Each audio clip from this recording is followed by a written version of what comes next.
नमस्कार दोस्तों, मैं जुगल किशोर आप सबका अपराध की कहानी के नए एपिसोड में आपका सबका स्वागत करता हूं। दोस्तों, आप सब हमारे साथ जुड़े हुए हैं।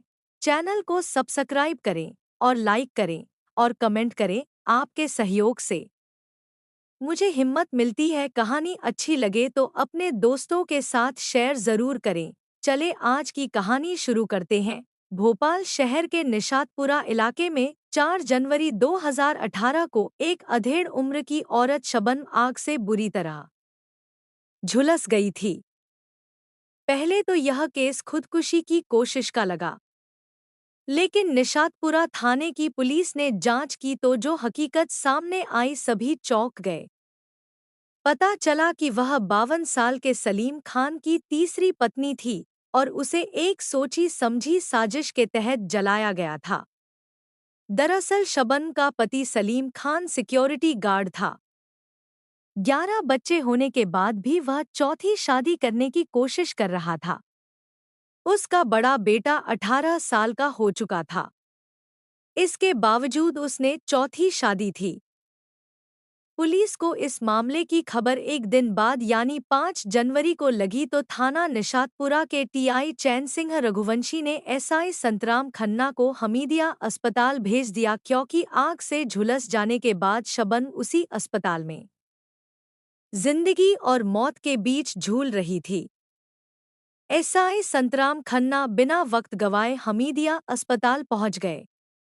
वहां शबन की हालत चिंताजनक बनी हुई थी। अस्पताल में सलीम खान के परिवार के और लोग भी मौजूद थे। संतराम खन्ना ने जब शबन और अन्य लोगों से बात की तो इस वारदात के पीछे की जो कहानी सामने आई वह इस प्रकार निकली। सलीम एक मामूली नौकरीपेशा इंसान था। उसकी पहली शादी शहनाज नाम की एक लड़की से हुई थी, लेकिन शादी के कुछ दिनों बाद कुछ ऐसे हालात पैदा हो गए कि बहुत जल्द शहनाज से उसका तलाक हो गया। सलीम एक मामूली आदमी था। जैसे तैसे करके उसकी शादी शहनाज से हुई थी। उससे तलाक के बाद सलीम इस फिक्र में लग गया कि अब उसकी दूसरी शादी कैसे होगी। पर इस मामले में सलीम की किस्मत औरों से काफी जुदा निकली। तभी तो कुछ ही दिनों में उसकी दूसरी शादी हो गई। दूसरी बीवी से सलीम के 7 बच्चे हुए। सलीम फकीर बिरादरी से था। उसकी बिरादरी के अधिकांश लोग भीख मांगा करते थे, इसलिए परिवार बढ़ने की उसे कोई चिंता नहीं हुई। उसका खर्च समाज से पूरा हो रहा था। बच्चे जब थोड़े बड़े हो गए तो वह भीख मांगने लगे। वहीं दूसरी ओर सलीम की पत्नी भी आस पड़ोस के घरों में साफ सफाई करने और खाना बनाने का काम करने लगी। कुल मिलाकर सारा घर अपने खाने पीने का इंतजाम खुद ही कर लेता था। भीख मांग कर शौक तो पूरे नहीं किए जा सकते, लेकिन उसकी जिंदगी बदस्तूर चल रही थी। इसी बीच सलीम की दूसरी पत्नी भी उसे छोड़कर चली गई तो सलीम ने 35 वर्षीय शबन नाम की एक महिला से शादी कर ली। शबन भी तलाकशुदा थी। उसके पास 2 बच्चे पहले से थे। सलीम से शादी के बाद वह 2 बच्चों की मां और बन गई। अब उसके परिवार में 11 बच्चे हो गए थे। शबन समझदार और सुलझी हुई महिला थी। वहीं अपने और सलीम के सारे बच्चों की परवरिश कर रही थी। बाद में सलीम शांति अपार्टमेंट में गार्ड की नौकरी करने लगा। 11 बच्चे होने के बावजूद सलीम ने शबन के होते हुए आयशा से चौथी शादी कर ली, लेकिन उसने यह बात काफी दिनों तक शबन से छिपाए रखी। उसने अपनी चौथी बीवी को अपने घर में न रखकर कुछ दूरी पर भानपुर में एक किराए के मकान में रखा था। वह आयशा को हर महीने खर्च के लिए लगातार पैसे भेजता और वहीं पर उससे मिलने जाता रहता था। पर आयशा से शादी वाली बात वह शबन से ज्यादा दिनों तक नहीं छिपा सका। शबन को जब यह जानकारी मिली तो उसे बहुत गुस्सा आया। शबन ने सलीम से शिकायत की, मैं तुम्हें इतना प्यार करती हूँ, बच्चों की देखभाल कर रही हूँ, तो ऐसी क्या मजबूरी आ गई जो तुमने आयशा से शादी कर ली? तुम्हें ऐसा नहीं करना चाहिए था। तुम्हें मेरी शादी से कोई परेशानी नहीं होनी चाहिए, क्योंकि जिस तरह पहले से चलता आ रहा है, ठीक वैसे ही अब भी चलता रहेगा। आयशा भी एक तलाकशुदा औरत है। वो परेशान थी तो मैंने उसे अपने यहाँ एक तरह से आश्रय दिया है। सलीम ने सफाई दी। शहर में और भी तमाम तलाकशुदा महिलाएं हैं। उन्हें भी आश्रय दे दो, वो भी बेचारी न जाने कहाँ कहाँ धक्के खा रही होंगी। शबन ने कटाक्ष किया। तुम तो बेवजह परेशान हो रही हो, उसके आने पर तुम्हारे प्यार में कमी नहीं आने दूंगा, इसलिए तुम कोई चिंता मत करो। सलीम ने उसे फिर समझाने की कोशिश की, लेकिन इतनी बड़ी बात को शबन भला कैसे स्वीकार कर सकती थी। लिहाजा वह पति से खूब झगड़ी। कुछ ही दिनों बाद इस बात को लेकर अक्सर ही घर पर झगड़ा होने लगा। आयशा अपने पहले शौहर को तलाक देकर अपनी मां के साथ एक छोटे से घर में रहती थी, पर अब तो सलीम ने उसे एक किराए का कमरा दिला दिया था। सलीम हर महीने उसे खर्च के पैसे देता रहता था, पर आयशा ने अब एक जिद यह पकड़ रखी थी कि वह शबन से तलाक देकर उसे अपने घर पर रखे। सलीम शबन को तलाक देने के लिए राजी नहीं था। इसी बात को लेकर दोनों में पहले तो सिर्फ बहस होती, लेकिन जल्दी ही इस मुद्दे के तूल पकड़ते देर न लगी। सलीम के दिए पैसों से मामबेटी का खर्च चलता था। दिसंबर 2017 में इत्तफाक से सलीम को अपने तय वक्त पर तनख्वाह नहीं मिली तो वह आयशा को समय पर खर्च के लिए पैसे नहीं भेज पाया। जब भी सलीम उसे समय से पैसे नहीं भेज पाता तो आयशा अपनी मां के साथ सलीम के घर आ धमकती थी। इसके लिए मामबेटी शबन को दोषी मानती थी। वह दोनों आते ही शबन पर हावी हो जाती थी। आयशा शबन पर इस बात का दबाव बनाती कि वह सलीम से जल्द तलाक लेकर वहां से चली जाए ताकि वह इस घर में आकर रह सके। पर शबन आयशा की बातों को अनसुना कर देती।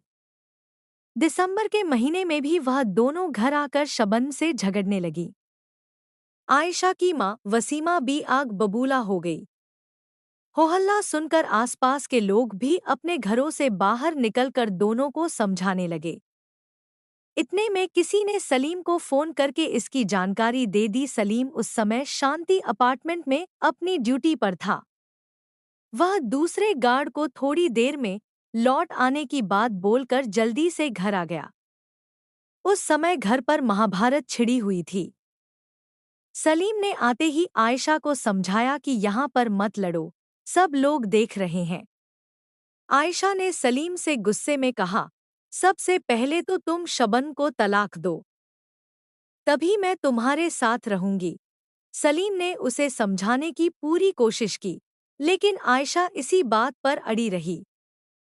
सलीम के साथ पड़ोस के लोगों के समझाने के बाद आयशा थोड़ी ठंडी पड़ी और झगड़ा खत्म कर लिया। झगड़ा खत्म होने पर सलीम ने राहत की सांस ली। दोबारा ड्यूटी पर जाने से पहले सलीम ने शबन और आयशा को समझाया, मैं जा रहा हूँ, इसलिए अब लड़ना नहीं, कहकर सलीम वहां से चला गया। उसे लगा कि उसके समझाने के बाद दोनों नहीं लड़ेंगी। वह दोनों बीवियों की तरफ से बेफिक्र हो गया। अभी सलीम अपार्टमेंट में इत्मीनान से खड़ा भी नहीं हुआ था कि एक पड़ोसी का फोन आ गया। अचानक फोन आने से सलीम को शंका हुई कि दोनों के बीच फिर से लड़ाई शुरू हो गई होगी। जैसे ही उधर से रूह कंपा देने वाली आवाज आई, वैसे ही सलीम ने बिना किसी को बताए घर की तरफ दौड़ लगा दी। जब वह घर पर पहुंचा तो उसके घर के चारों तरफ मजमा सा लगा था। भीड़ देखकर सलीम को पूरा यकीन हो गया था कि कोई बड़ी बात हो गई है। करीब पहुंचकर देखा तो उसकी तीसरी बीवी शबन पूरी तरह आग में जली एक तरफ पड़ी थी और चारों ओर देखने वालों की भीड़ लगी थी। मामले की गंभीरता की गवाही दे रही थी। जैसे तैसे शबन को हमीदिया अस्पताल में भर्ती कराया गया। डॉक्टरों ने देखते ही हाथ खड़े कर लिए। क्योंकि उन्हें मालूम था कि शबनम इस दुनिया में बमुश्किल 1-2 दिनों की मेहमान है। सलीम ने डॉक्टर के सामने अपनी बीवी को बचाने की गुहार लगाई। वह किसी भी कीमत पर शबनम को खोना नहीं चाहता था। डॉक्टरों की लाख कोशिशों के बावजूद शबनम ने दम तोड़ दिया। पता चला कि 4 जनवरी 2018 को जब आयशा अपनी मां के साथ सलीम के पहले घर पर आ धमकी तो उसकी बीवी शबनम से बहस होने लगी थी, जिसे बाद में सलीम ने आकर शांत करा दिया था। उसके बाद हुआ ये कि एक बार फिर से दोनों सौतनों में तलाक को लेकर बहस शुरू हो गई थी। उस समय शबनम की बेटी चूल्हे पर खाना बना रही थी। बात अचानक से इतनी बढ़ गई कि आयशा और उसकी मां ने मिलकर शबनम को धक्का देकर जमीन पर गिरा दिया, जिस वजह से उसके सिर और हाथ में चोट लग गई। शबनम इसके लिए बिल्कुल भी तैयार नहीं थी कि वह अपने शौहर को तलाक दे। उसने आयशा से साफ कह दिया था कि जब मैंने अभी तक सलीम की पहली बीवी के बच्चों को एक मां की तरह पाला पोसा है, तो अब तलाक लेकर कहाँ जाऊंगी। इस बात को सुनकर आयशा को तैश आ गया।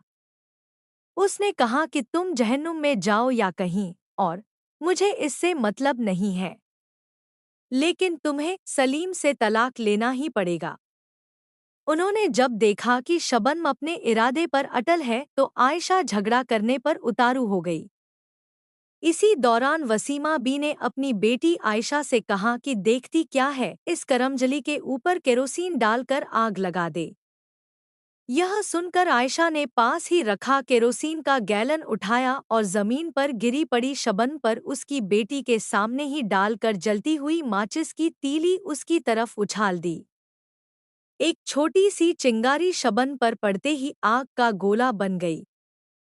गुस्से में आयशा ने इतना बड़ा कदम तो उठा लिया, लेकिन बाद में पुलिस केस होने की बात सोचकर वह डर गई। आयशा और उसकी मां ने सलीम के साथ मिलकर शबनम को हमीदिया अस्पताल में भर्ती कराया और शबनम से बोली कि तुम पुलिस को इसकी गवाही मत देना, हम लोग तुम्हारा इलाज करा देंगे, जिससे तुम पहले की तरह ठीक हो जाओगी। पहले तो शबनम को उनकी बातों पर भरोसा हो गया, लेकिन जब अपनी हालात देखी तो उसे अपने मासूम बच्चों की फिक्र सताने लगी, जिससे वह परेशान हो गई। उसने बाद में एसआई संतराम खन्ना को पूरी सच्चाई बता दी। इसके साथ शबनम ने मजिस्ट्रेट के सामने भी मौत से जद्दोजहद करते हुए पूरी घटना के बारे में जानकारी दे दी। निशातपुरा पुलिस ने मौके का मुआयना करके आग लगाने के सबूत इकट्ठे कर लिए। आयशा और उसकी मां पर भादमवी की धारा 307 और 34 के तहत मामला दर्ज कर लिया गया। शबनम की सौतन आयशा जल्दी ही पुलिस के हत्थे चढ़ गई।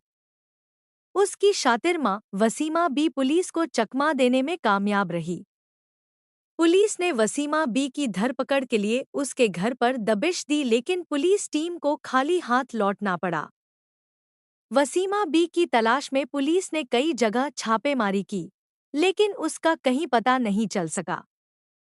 दोस्तों, आपको कहानी अच्छी लगी हो तो चैनल को सब्सक्राइब जरूर करना और लाइक कमेंट भी कर देना। आपका लाइक और शेयर मुझे हिम्मत देता है। कल फिर आपसे मिलेंगे एक और नई कहानी के साथ, तब तक अपना ख्याल रखें। धन्यवाद।